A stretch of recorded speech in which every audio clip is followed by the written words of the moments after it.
আসসালামু আলাইকুম, welcome back to my cooking channel Seema's kitchen.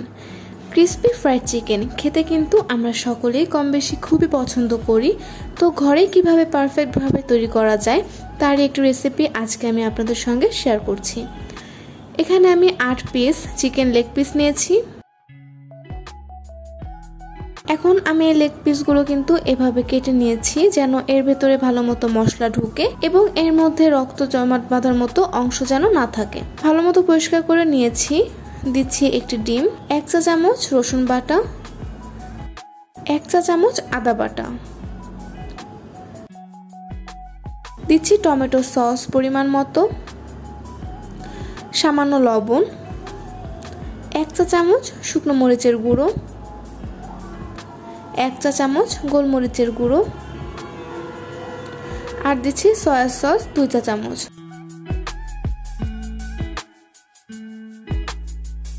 দিচ্ছি 1 প্যাকেট ম্যাগি মশলা, আর দিচ্ছি লেবুর রস, দিয়ে দিব টক দই। এখন খুব ভালো মতো মেখে নিচ্ছি। এর মধ্যে আমি সয়া সস ইউজ করার কারণে লবণের পরিমাণ কিন্তু খুব বেশি দেইনি। এখন খুব ভালো মতো মেখে নিতে হবে যেন মশলা ভিতর পর্যন্ত ভালো মতো যায়। এভাবে আমি ম্যারিনেট করে রেখে দিব 3 থেকে 4 ঘন্টার জন্য। আর এটা নর্মাল ফ্রিজে এখন রেখে দিতে হবে, তবে ডিপ ফ্রিজে কিন্তু রাখা যাবে না। এখন আমি ময়দার কোট তৈরি করে নিচ্ছি ময়দা পরিমাণ মতো, ম্যাজিক মশলা 1 প্যাকেট, 1/2 চা চামচ গোলমরিচের গুঁড়ো, 1/2 চা চামচ শুকনো মরিচের গুঁড়ো, দিচ্ছি সামান্য লবণ। ভালো মতো মিশিয়ে নেব। ম্যারিনেট করার সময় আমি এর মধ্যে কিন্তু কোনো প্রকার তেল ইউজ করব না। আর এখানে অন্য একটি সাইডে আমি একটি বাটিতে কিছুটা পানি নিয়ে এর মধ্যে বরফ দিয়ে দিচ্ছি। এখন এই লেগ পিসগুলো আমি এভাবে ময়দায় কোট করে এই ঠান্ডা পানিতে ভিজিয়ে আবার ময়দায় কোট করে নেব।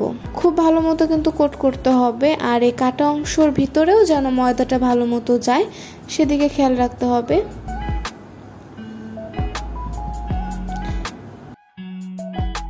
এবার আমি এক্সট্রা যে ময়দা আছে সেটি এভাবে ঝেড়ে নিব।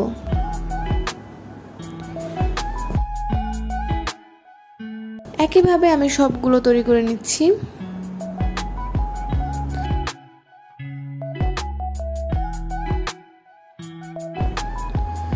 তেল খুব ভালো মতো গরম করে আমি এর মধ্যে এগুলো দিয়ে দিচ্ছি। এগুলো দিয়ে দেওয়ার পর চুলার আঁচ কমিয়ে দিতে হবে এবং সময় নিয়ে ভাজতে হবে যেন মাংসটা ভালো মতো কুক হয়ে যায় এবং এটাও ক্রিস্পি হয়। আর এভাবে মাংস বেশি সময় ম্যারিনেট করে রাখার ফলে কিন্তু এর মধ্যে মশলাটা খুব ভালো মতো ঢুকে যায় এবং অনেক বেশি সফট আর জুসি হয়। এ পর্যায়ে কিন্তু ভাজা হয়ে গিয়েছে, তুলে নিচ্ছি তেল ঝরিয়ে। আমার প্রতি ব্যাচ ভাজতে কিন্তু 20 মিনিটের মতো সময় লেগেছে। বাকিগুলো আমি এখন সেম ভাবে ভেজে নেব। কিছু টিপস ফলো করে কিন্তু এভাবে পারফেক্ট ক্রিস্পি ফ্রাইড চিকেন ঘরেই তৈরি করে ফেলা যায়। আর আমিও চেষ্টা করেছি আজকে একটু টিপস সহ আপনাদের সঙ্গে শেয়ার করতে। তৈরি হয়ে গেল ক্রিস্পি ফ্রাইড চিকেন। ঘরে যদি পারফেক্টভাবে এভাবে ফ্রাইড চিকেন তৈরি করে ফেলা যায় তাহলে কিন্তু আর বাইরে থেকেও কিনে খাওয়ার কোনো প্রয়োজন হয় না। ভিডিওটি কেমন লাগলো অবশ্যই আমার কমেন্ট বক্সে জানাবেন এবং ভালো লাগলে লাইক, কমেন্ট ও শেয়ার করে পাশে থাকবেন। আজকের মতো এখানেই বিদায় নিচ্ছি। আল্লাহ হাফেজ।